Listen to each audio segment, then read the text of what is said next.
Good afternoon and salam keluarga Malaysia. This is Updates at Noon and I'm Renee Fong. Making the headlines today, Malaysian convicted of drug trafficking in Singapore executed.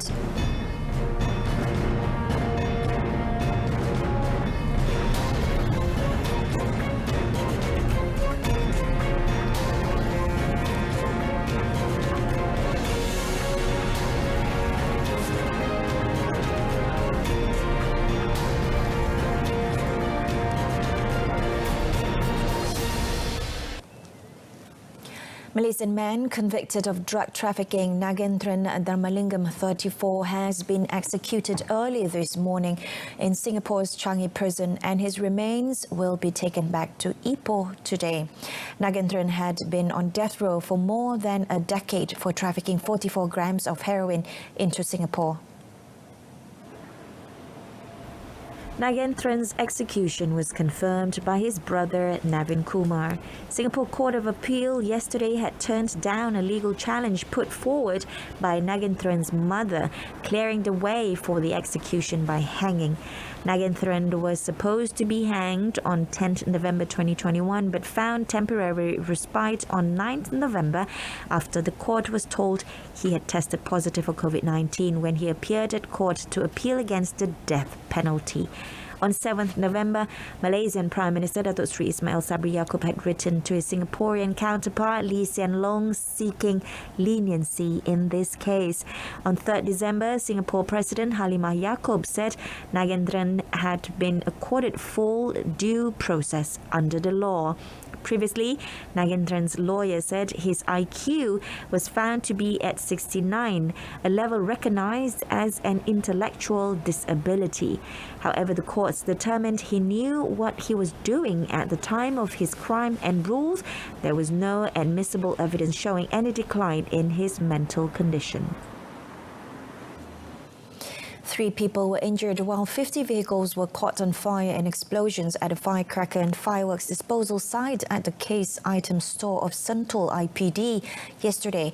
Sparks from a garbage bin were believed to have ignited the contraband, setting off a series of explosions. Sentul Police Chief ACP Beh Eng Lai said the 3 victims aged 25 to 30 were hired to clean the disposal area for confiscated firecrackers and fireworks at 3 p.m.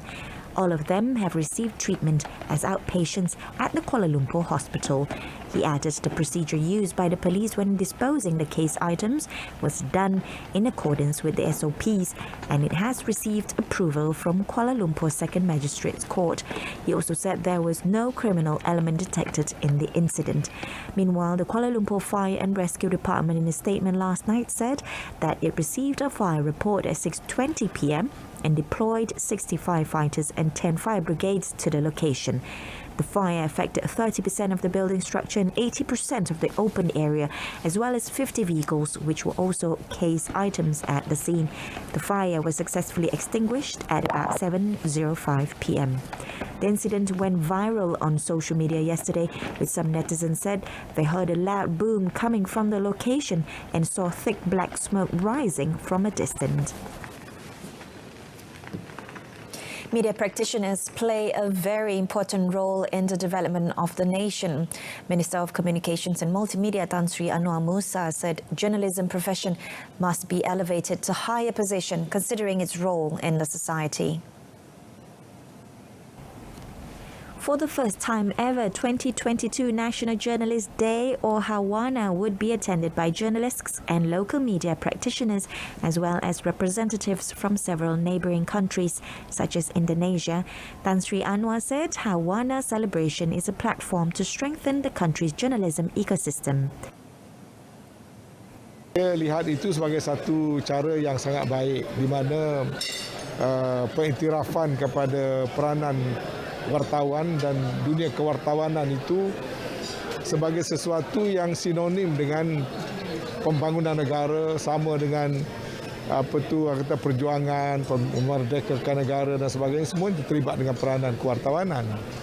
Jadi kalau kita meraihkan banyak lagi profesi lain, adalah tidak wajar kalau kita tidak memberikan suatu periktirafan yang tinggi kepada para wartawan. Tan Sri Anwar was met at the Media Practitioners Appreciation Ceremony in Kuala Lumpur last night. Hawana 2022 is scheduled to be officiated by Prime Minister Datuk Sri Ismail Sabri Yaakob. Meanwhile, Tan Sri Anwar said Communications and Multimedia Ministry is mulling to expand the provision of the Peranti Siswa Keluarga Malaysia device assistance to B40 students in educational institutions other than those under the purview of the Ministry of Higher Education, MOHE. He said the ministry also received applications from students of institutions under other ministries since the application process was opened on 15th April. Among them are the Academy of Arts, Culture and National Heritage Aswara under the Ministry of Tourism, Arts and Culture MOTAC and the Institute of Teacher Education IPG under the Ministry of Education KPM. Jadi fasa pertama untuk B40 institusi di bawah KPT, IPTS, IPTA, College Community dan Politeknik. Sementara fasa kedua kita akan pertimbangkan institusi yang saya sebutkan tadi. Jadi kalau kita ada kapasiti yang cukup dengan ceiling yang diberikan kepada kementerian, kita bersedia untuk memperluaskan berdasarkan kepada permintaan. Commenting on the fact that the number of students expected to receive the assistance was different from the figure announced in Budget 2022, the minister said the original number of 600,000 students was an estimate for the budget. He said reviews conducted later found that the actual number of B40 students at institutions of MOHE was lower and opined that providing cheap devices to students was not a suitable option. The Ministry of Rural Development, KPLB, is opening opportunities to 500 TAFE students to undergo technical and vocational education and training TVET courses. According to its Minister Datuk Sri Mak Khalid, the participating TAFE students would attend the courses they picked for 6 months at TVET education institutions under the ministry before being issued a certificate. Tapi kalau kita let's say lah kata permulaannya kita boleh mula dengan 500 contohnya. 500 orang secara bertaburan lah.